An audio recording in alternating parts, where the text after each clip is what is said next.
Hey guys, it's Chris from St. Rose. Thanks to everybody who came out Sunday for our first planning meeting for the haunted house. This year we're going to have the haunted house on October 29th and 30th from 6 o'clock to 9 o'clock at night, both nights. And after this first meeting, I'm happy to report that we are really moving forward with it. We made up a lot of ground, and it's going to be a great event this year. We're hoping to have games outside, food to sell, and then our usual walkthrough, the family-friendly part of the house, and then the more interactive upstairs and basement.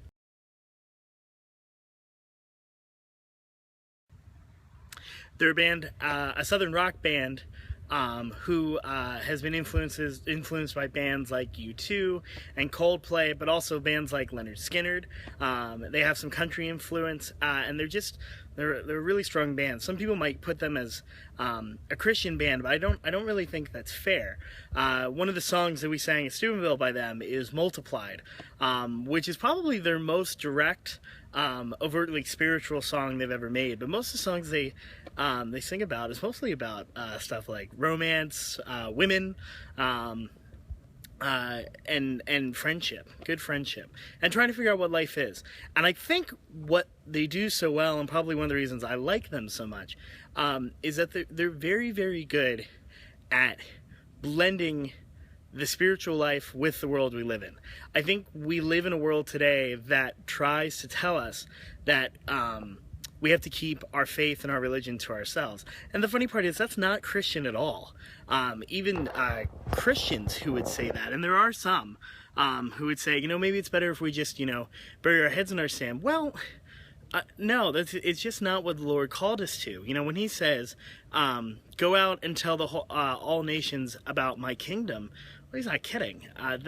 He's telling us that he's coming and bringing his kingdom to earth. So God is permeating the whole earth and everything that we're doing with him. Does that mean that everything has to be, boring and stingy and things like? No, of course not. But it's our job and part of our participation to bring all parts of our lives to having some kind of a spiritual aspect. And I think these guys do it so well. So over the last couple of days, I've gotten a chance to kind of look back on some of the old stuff that I got to read back when I was in grad school. We read a lot of the early church saints. These are the guys who, in one way or another, they knew Jesus. Either they knew him, or the guy who taught them knew him, or the guy who taught them knew him. Confused yet? But these guys are within the first 300, 400 years of the church. So they are trying to get that message out for the first time.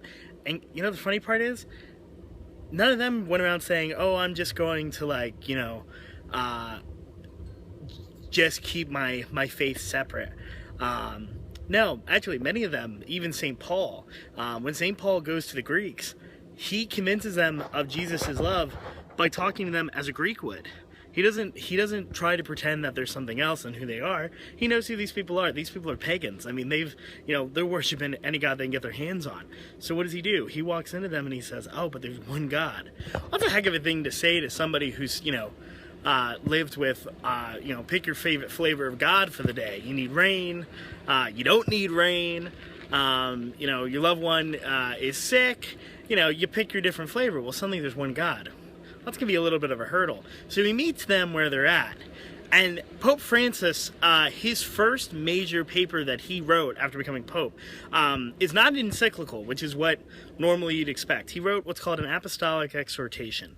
The difference being it's a little bit shorter, and it's not meant as a teaching document. It's actually meant as a practical document. So he's telling you what he wants you to do.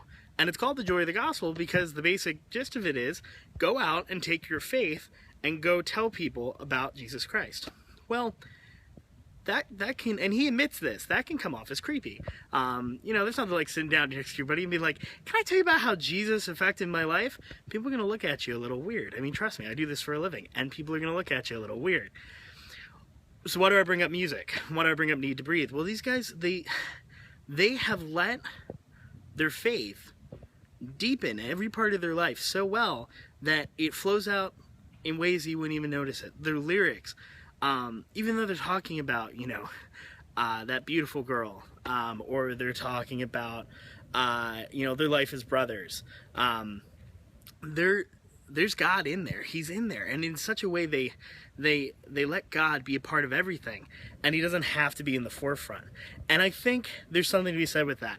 We can't lose that in our Catholic faith. There's a great beauty to that idea that God is with us at all times, and it's our job to go out and to show that. And when Paul did that, when Paul went out and talked to these communities and said to them, hey, God is with us, God is here, he's one God, he's real, and he loves you, he converted tens of thousands of people at a time. And it wasn't that he did anything miraculous. He knew God, and he let God speak through him. So what does that mean for you and me if we're not, a Grammy-winning musician or, the first saint, one of the first saints? Well, I think the easiest part to say is that we need to begin to cultivate a faith life of our own and begin to ask that question, where is God in my life? And he's not just in one part. He's not just on Sunday mornings with that mass you have to go to. He's with you every moment. So it's a question of, are we understanding that in our prayer life? Are we remembering that when we're in certain situations that, God is with us, when times are tough, when we're overwhelmed, which right now I'm sure many of you are. Hey, I am too. The Pope is here. Things are crazy.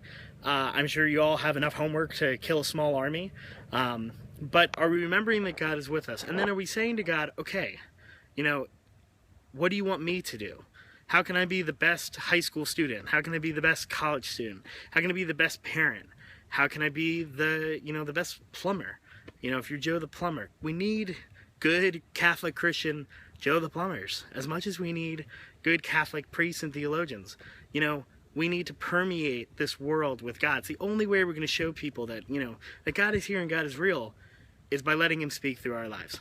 Enjoy this music. At the end of this is the song Brother by Need to Breathe, one of my favorites from them. And I hope to see you all soon. Enjoy the Pope. Enjoy that he's here. Pray for the Holy Spirit to come to Philadelphia, and that the Pope and everyone who's going down be safe. Next weekend, next Sunday, is the papal viewing party here at the parish. If you're not making it down to Philly, I hope you at least stop by to see what the Pope is doing and to join us for a little family barbecue. Otherwise, I will see you all soon. God bless. Talk to you later.